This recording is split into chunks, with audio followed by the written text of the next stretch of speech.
पैराड्रीम classes में आपका स्वागत है। ठीक है, तो आज अपन शुरू करेंगे नेक्स्ट टॉपिक। ठीक है, उस टॉपिक का नाम है बैक्टीरियोलॉजी और बैक्टीरियोलॉजी। ठीक है, अपन बैक्टीरियोलॉजी शुरू करने जा रहे हैं। बैक्टीरियोलॉजी पढ़ने से पहले आपको उसके बारे में पता होना चाहिए, यानी कि आपको बैक्टीरिया की मॉर्फोलॉजी और एनाटॉमी के बारे में पता होना चाहिए। बैक्टीरिया की मॉर्फोलॉजी और एनाटॉमी के बारे में क्यों पता होना जरूरी है? क्यों? अगर इस क्यों का आंसर निकलता है कि आप पता लगा सको कि भाई बैक्टीरिया कौन सा है। ठीक है, आपको इतना पता रहेगा भाई कि बैक्टीरिया कौन सा है, तभी आप आइडेंटिफाई कर सकोगे। मेन पर्पस इसका यही है कि भाई आइडेंटिफिकेशन ऑफ बैक्टीरिया, वो कैसे भी आप पता कर सकते हो उसकी शेप को देख के।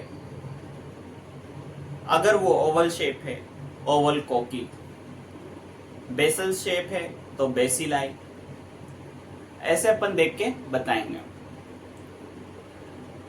अपन जो बैक्टीरिया होती है उसकी सेल वॉल को देख के भी पता लगाते हैं भाई साहब ये ग्राम पॉजिटिव बैक्टीरिया है या ग्राम नेगेटिव बैक्टीरिया है। तो चलो अपन इस टॉपिक को शुरू करते हैं। यहाँ पर अगर अपन बात करें, depending on their shape bacteria classified into several types. ठीक है, कुछ टाइप्स में अपन बैक्टीरिया को डिवाइड करते हैं। यहाँ पर मेनली मैंने 2 टाइप्स लिखे हैं, जो कि है आपके कोकी और बेसिली। जो कोकी होते हैं वो कोकास। ठीक है, कोकास उसका मतलब होता है बेरी। ठीक है, कहीं पे काकोस सुनाई देगा आपको। ठीक है, तो उसका मतलब होता है बेरी। अब यहाँ पे मैं बात करूं कि ये कैसा इसका जो शेप होती है, अगर ये ओवल शेप का या स्फेरिकल शेप का दिखे तो ओवल शेप कोकी बोल देना इसको।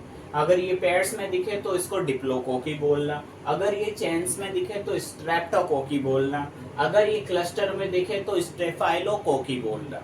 ठीक है, ओवल शेप पे दिखेगा तो आपको ये ओवल की तरह दिखाई देगा, गोलाकार आपको दिखाई देगा। अगर ये पेयर्स की फॉर्म में आपको दिखाई दे, यानी कि ये होगा डिप्लोकोकी, कुछ ऐसा। ठीक है, अगर ये आपको चेन्स की फॉर्म में दिखे तो एक चेन दूसरी चेन से जैसे जुड़ती है, ये चेन की फॉर्म में आपको दिखाई देगा ऐसे। ठीक है, ये चेन्स की फॉर्म में आपको दिखाई देगा। अगला है क्लस्टर की फॉर्म में। क्लस्टर का मतलब होता है गुच्छों की फॉर्म में। किस फॉर्म में ये दिखाई देगा? आपको गुच्छों की फॉर्म में दिखाई देगा। ठीक है, क्लस्टर की फॉर्म में दिखाई देगा। अब अगली बात करते हैं अपन बेसिली की। बेसिलस होते हैं। कौन होते हैं? बेसिलस, जिसका मीनिंग भी होता है रोड। ठीक है, बेसिलस उसका मतलब होता है रोड। इनका जो शेप होता है वो रोड की तरह होता है, ये मैंने बना दिया।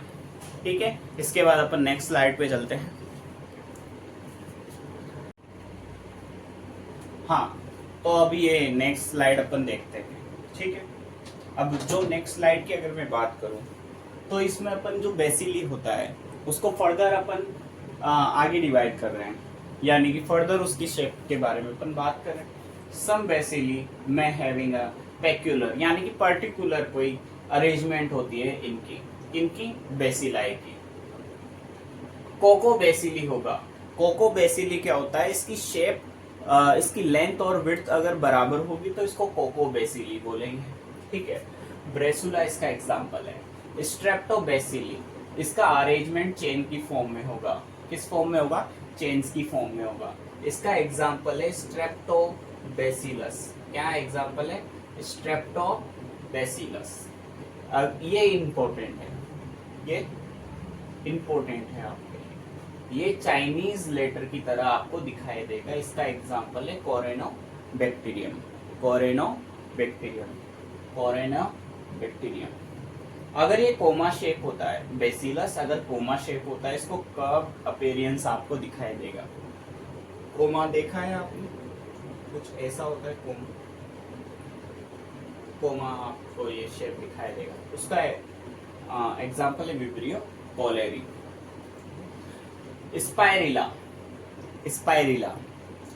रिजिड स्पाइरल फॉर्म में होता है। रिजिड स्पाइरल फॉर्म में होता है। इसका एग्जांपल है स्पाइरिलम। क्या एग्जांपल है? स्पाइरिलम। ठीक है, देख लो आप इसको एक बार। तो अब अपन नेक्स्ट स्लाइड पे आते हैं। नेक्स्ट स्लाइड में क्या बता रखा है, ये उसी का पार्ट है।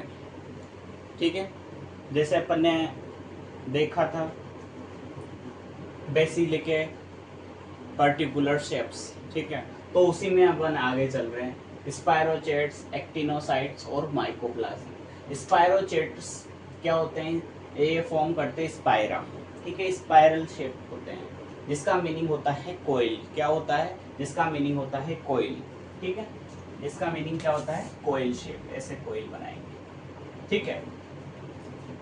और काइट का मतलब होता है हेयर, ठीक है, काइट का मतलब होता है हेयर, ठीक है।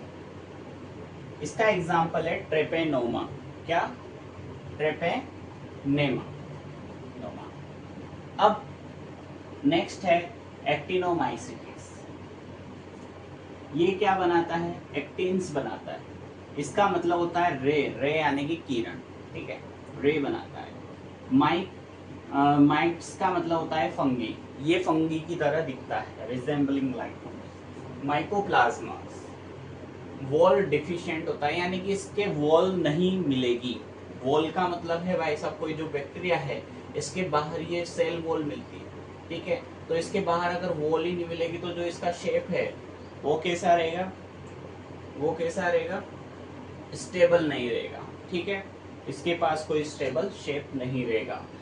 पहले अपन ने जो जो देखा है आप एक बार उसको रिवाइज जरूर करना, और आज के लिए धन्यवाद। तो इस वीडियो को यहीं विराम देते हैं। नेक्स्ट वीडियो में अपन देखेंगे बैक्टीरिया की एनाटॉमी और मॉर्फोलॉजी। Thank you.